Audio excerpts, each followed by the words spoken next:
All right, today we're going over the scientific way to train those triceps. So get your notepads out and get your fingers out of your ass because we got some work to do. All right, we're starting off with cables because they're easily one of the best ways to hit those triceps. Now, most people will just throw the stack on there, grab the handles and start throwing it down, but they're missing the true beauty of using cables. And that's being able to dictate what part of the tricep you hit, because we know if you pronate that wrist on the way down, it's going to target more of that lateral head. But if you try to grab the rope with both hands, you're kind of limited by how much you can rotate those wrists. So you got to commit to losing the ego and doing them single arm. And if you suggest this to your training partner and he's immediately against it, it might not be his ego.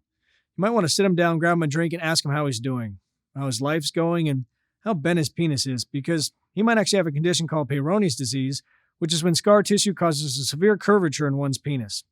And this exercise is just too much of a painful reminder of how curved his dick is. And the way I like to set this up is by standing perpendicular to the cable machine, because even just to grab the rope, I've got to close that shoulder off, which is going to innately target that lateral head.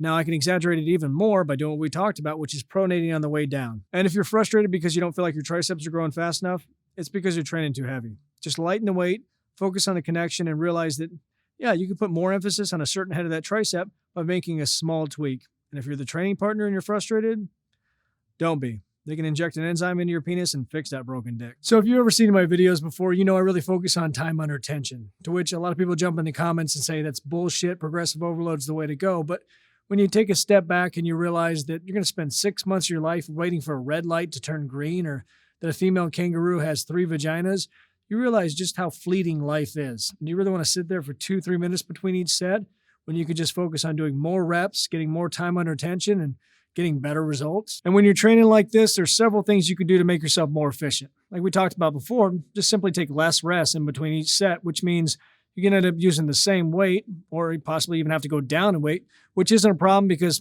that's not the goal. Or set up a mechanical drop where as you start to fail, you change your form. That way you can force out even more reps. Or program something like we're going to do here. Set up a series of exercises that get progressively easier, like this bodyweight French press into this straight bar dip, and then right into a floor press, close grip, of course. And even though you're going to push yourself to failure on each exercise, you're able to take less rests, force out more reps because you're very selective with how you chose your exercises, and ultimately get more time under tension. And I saw some comments from the last science-based bicep video, which I'll link to above, but some people are pissed because they think I'm making light of the science behind weight training, which isn't the case. I'm just jaded. I've seen enough things in my life to know that the scientific method can't be used to explain away everything. For instance, when I was younger, I used to work as a transporter at the hospital. Now, my only job is to put someone in a wheelchair, take them to a place, drop them off. Well, one particular guy refused to get in the wheelchair. He said, "I'll walk."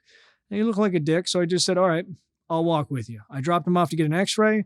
When I came back to pick him up, the x-ray tech grabbed me and said, "Hey, you got to see this."